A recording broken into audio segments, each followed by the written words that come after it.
Subscribe करें step ahead learning channel को ताकि आपको आपकी स्टडी में आने वाली प्रॉब्लम्स के सॉल्यूशन हमेशा मिलते रहें। घंटी दबाना मत भूलिए। Hello and welcome to our channel step ahead learning. आज का हमारा टॉपिक है consignment accounts.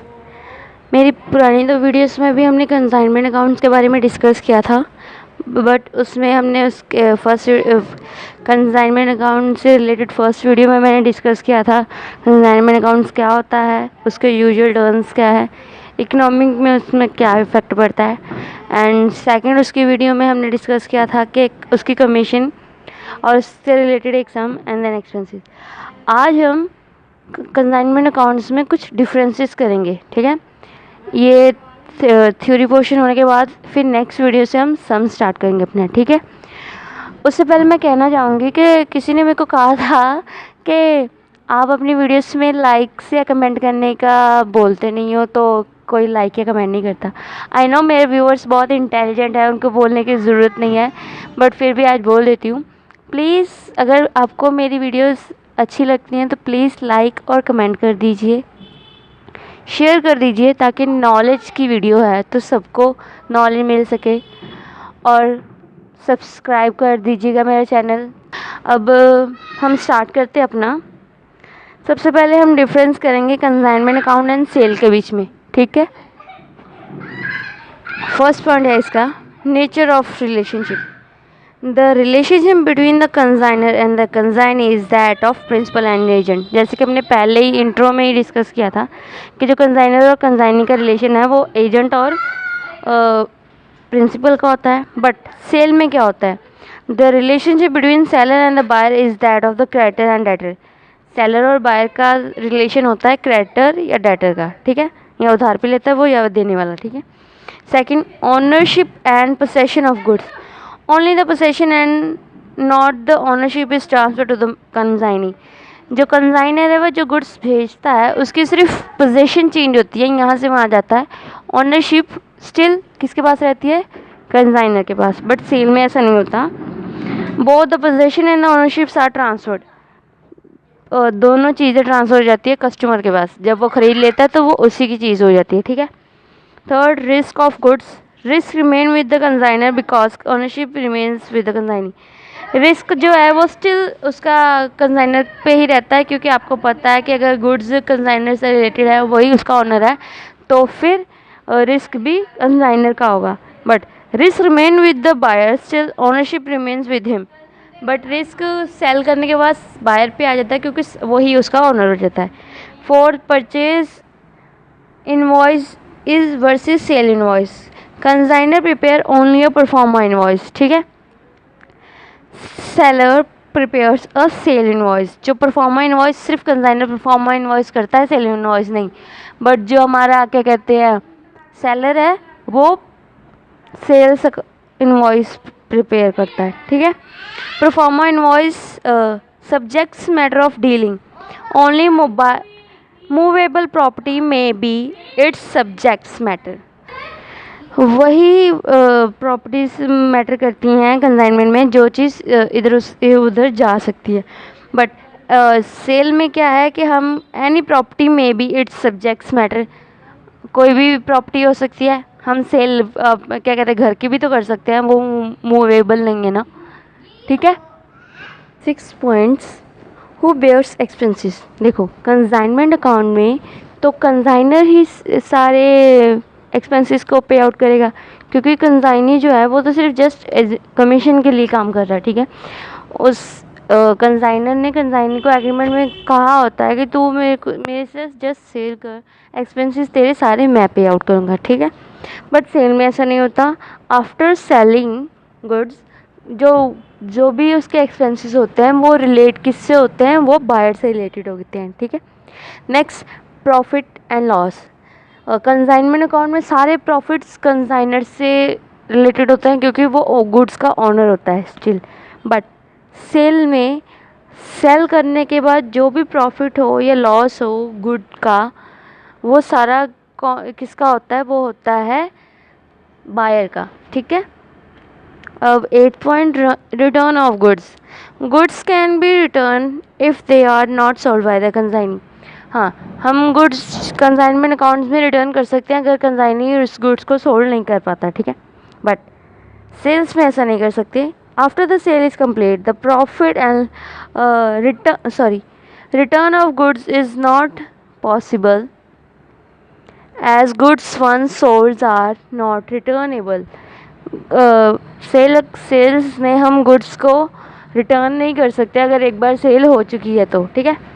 Account sale has to be submitted by the consignee to the consignor from time to time. हाँ, अकाउंट सेल इसमें कौन बनाता है? कंसाइनी बनाता है कंसाइनर के लिए टाइम टू टाइम पे, ठीक है।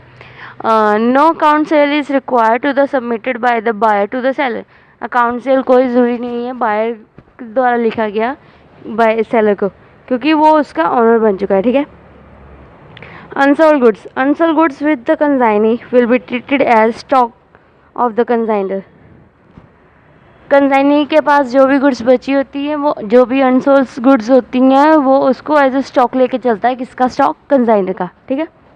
But the seller has nothing to do with the goods which could not be resolve. अब आपको मैं कमीशन से भी दो डिफरेंसेस कर देती हूँ।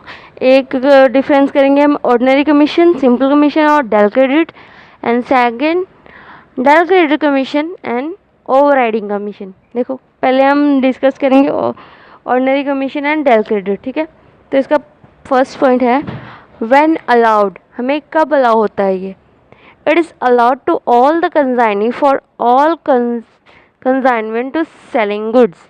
सारे कंसाइनीज को मिलते हैं, ठीक है, कंसाइनमेंट गुड्स सोल्ड करने के। डेल क्रेडिट कमीशन पे है it is allowed to the consignee only when the undertakes to the risk of bad debts arising out of credit sales, ठीक है। इसका मतलब ये कमीशन जो कंसाइनी को तब मिलती है जब वो बैड डेट्स को हैंडल आउट करता है, ठीक है। मतलब उसका सारा रिस्क, बैड डेट्स का सारा रिस्क वो पे आउट करेगा। Second point, guarantee. In return of this commission consignee guarantee only the proceeds of the cash sales, ठीक है। इस कमीशन के बदले में वो कमीशन तब लेता है जब उसको कैश सेल्स होती हैं। In return of this commission consignee guarantee only the proceeds of the credit sales. और इसमें वो कमीशन इस बेसिस पे लेता है ताकि वो जो उसके क्रेडिट सेल्स के जो बैड डेट्स हैं उसको वो बेयर आउट कर लेगा, ठीक है। How to calculate? It is calculated at an agreed rate on the total sales, ठीक है। टोटल सेल पे एग्रीड रेट पे दे देते हैं। It is calculated at an agreed rate either on total sales और क्रेडिट सेल्स। ये हम टोटल सेल्स पे भी देते हैं या फिर क्रेडिट सेल्स पे, दोनों पे, ठीक है। अब नेक्स्ट हम बात कर लेंगे direct credit commission and overriding commission की। इसमें भी same, when allowed. Direct credit commission हमने अभी डिस्कस किया है, ये तब अलाउ किया जाता है जब कंसाइनी रेडी होता है बैड डेट्स को बेयर आउट करने के लिए। But overriding, it is allowed to the consignee to push sales और to effect sales at a higher selling price. But ये कंसाइनी को तब मिलती हैं जब वो गुड्स को हाई रेट पे सेल आउट करता है, ठीक है। Guarantee, in return of this commission consignee guarantee the proceeding cash sales and credit sales. इसके बदले, जैसे कि हमें पता है, उसमें अभी डिस्कस किया कि डायरेक्ट क्रेडिट कमीशन तब मिलती है जब कंसाइनी जो है वो कैश सेल्स और क्रेडिट सेल्स पे प्रोसीड्स करता है। इन return of this commission consignee does not give any guarantee. But इस कमीशन में, ओवरराइडिंग कमीशन में, वो कोई भी गारंटी नहीं देता, ठीक है। मतलब कि उसकी कोई, जो क्या कहते हैं, हमारा जो कंसाइनर है उसकी कोई गारंटी नहीं होती कि हाँ मैं तेरे को इतना प्रोवाइड करूँगा। वो जितनी हायर सेल्स करेगा, हाँ, उसे उतना ही प्रॉफिट आउट मिलेगा, पर कोई गारंटी नहीं है कि वो कितनी हायर सेल्स करता है, ठीक है। How to calculate? It is calculated either on sale assets और क्रेडिट सेल्स। डेल क्रेडिट में वो क्रेडिट सेल्स पे भी कर देता है, और जब वो करता है ऐसे सेल्स तो उसके बदले में उसको कमीशन मिलती है कि तू ही बेयर आउट करेगा, ठीक है। ओवरराइडिंग में it is calculated on difference between actual total sales and sales at specified selling price और ऑन एक्चुअल दैट सेल्स। इसमें क्या इसकी कैलकुलेशन कैसे होती है कि जितनी उसकी एक्चुअल सेल्स का प्राइस होता है उसमें से उसने जितना एक्चुअली में सेल किया था, मतलब कि उसका सेल प्राइस था 5000 और उसने सेलिंग की 6000 की, तो उसका जो डिफरेंस है वो उस पर उसको कमीशन मिलती है। ठीक है, ये हमारे हो गए तीनों डिफरेंसेस। अब मैं आपको बता देती हूँ कि कंसाइनर बुक्स अपनी बुक्स में कौन से अकाउंट्स की ट्रीटमेंट करता है और कंसाइनर कौन से करता है। कंसाइनर बुक्स में बनाता है अपने consignment accounts, consignee accounts, good stands on consignment accounts, ठीक है, stock on consignment accounts and consignment stocks reserves. और कंसाइनी अपने बुक्स में कौन से अकाउंट्स बनाता है, एक तो कंसाइनर का और एक कमीशन का, क्योंकि उसके दो ही रिलेटेड अकाउंट्स होते हैं। ठीक है, अब मैं लास्ट में आपको क्या कहते हैं जनरल ट्रांजैक्शन पास आउट करने की पिक्स डाल देती हूँ।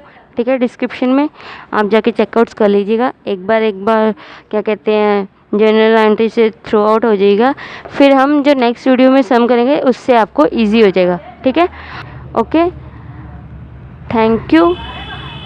और अगर किसी को कोई प्रॉब्लम है तो प्लीज़ कमेंट कर दीजिएगा, वीडियो को लाइक कर दीजिएगा, कमेंट कर दीजिएगा, हो सके तो शेयर भी कर दीजिएगा। अगर किसी आपको अच्छी लगी तो दूसरों को भी शेयर कीजिएगा एंड चैनल को सब्सक्राइब कर लीजिएगा। Thank you.